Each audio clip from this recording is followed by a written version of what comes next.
This is Real Republican News, and I'm your host, Jason Mariner. Today is December 31st, 2020, meaning tomorrow is the start of a whole new year, and for a lot of us, it's the start of a very scary year because we don't know if this country is going to be led not only into socialism, but led into socialism by a man who can't put together a complete and coherent sentence on camera.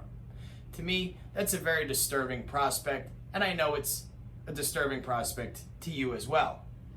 So I say this: let 2021 be the year that we unite and demand answers and absolutely insist that our Constitution be followed.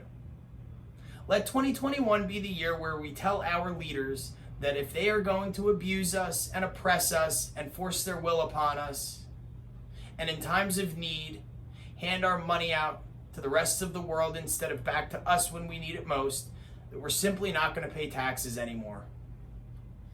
Ladies and gentlemen, that's what happened in 1775. Our founding fathers told the British that they didn't want to pay taxes anymore because they weren't really getting anything out of it. They weren't being protected, they weren't being represented, they were being oppressed and told what to do, and they didn't like it. They weren't free. Yet, they were surrendering boatloads of money to a government who did nothing for them. That's exactly what we're doing now. The COVID-19 pandemic struck America in 2020. People lost their jobs, business owners lost their businesses that they spent their entire lives creating. The country was driven into financial destitution. And then they came up with the COVID-19 relief bill, which we found out had absolutely nothing to do with the American people or relief. In fact, it didn't really have anything to do with COVID-19 to begin with. So, the China virus has caused absolute financial devastation, and our leaders got together, formed this bill, and most of it had everything to do with other countries, like $10 million to Pakistan for gender study, or $300 million to count fish in the ocean of the Caribbean, and tens of millions of dollars to end corruption in Central America. Well, for one, I can't remember the last time any of those places did anything good for America. And number two, I can't wrap my mind around why they would send the money overseas when we need it the most. I know you feel the same way.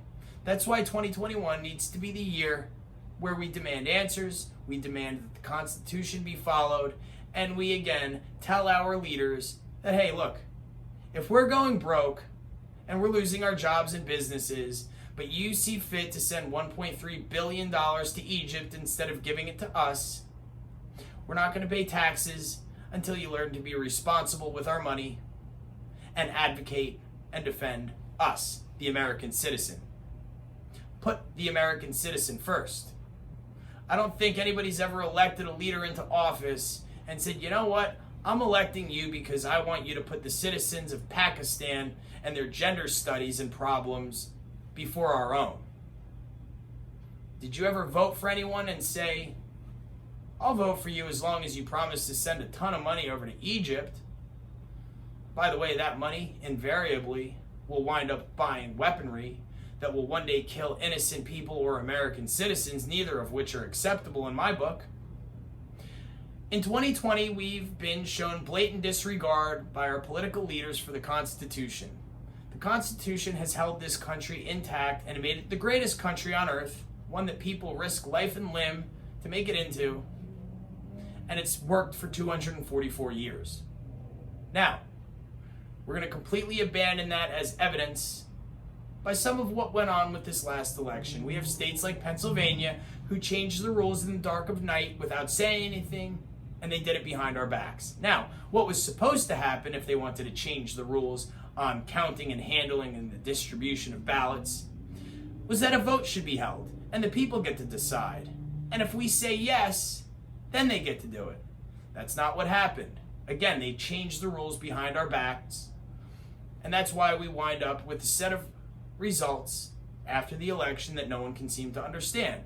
74 million Americans woke up the morning after the election, scratching their heads, and in unison said, what the hell is going on? It's unacceptable. Completely unacceptable. So 2021 Republicans need to march into with a sense of resolve, commitment, dedication, and defiance. Defiance is what made America America. Our founding fathers did not like being taxed by the British and get nothing in return for it. They did not like being told what to do. They did not like being oppressed. They didn't like being told what they could and could not say, and that's exactly what's going on here in America. Big tech is censoring us. Media is interfering in our elections and not telling the truth. Political officials are changing the rules mid-game and doing so without asking us, which, by the way, makes them dictators, not elected leaders. And most of them have made their way into office because they promise you the world when they're running, and then when they get to office, they line their pockets and they do nothing for you and I. It's become blatantly obvious. The Constitution was violated in Pennsylvania and all over the country during this election. The Constitution has been violated with this new COVID-19 relief bill, which is the most ridiculous thing to call it.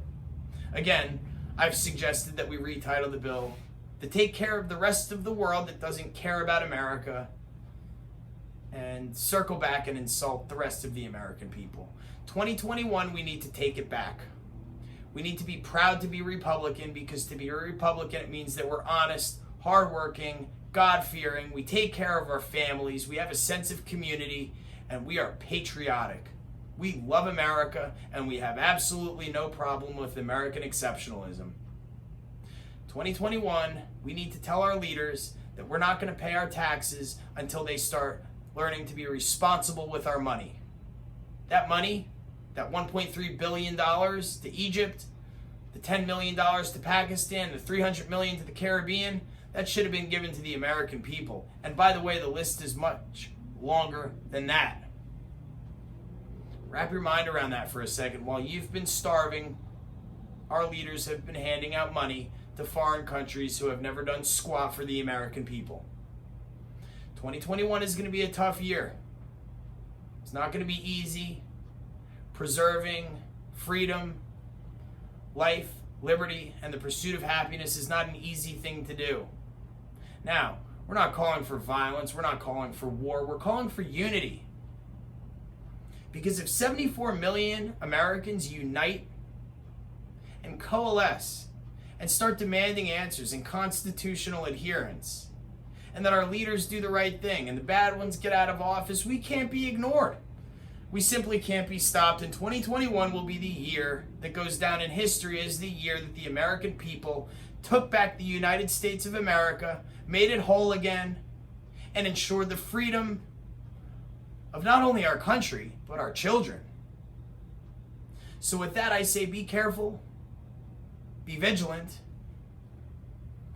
and until next year, may God bless you, your families, and watch over this great country that we call the United States of America. And yes, as always, it is still a republic. Happy New Year, everyone.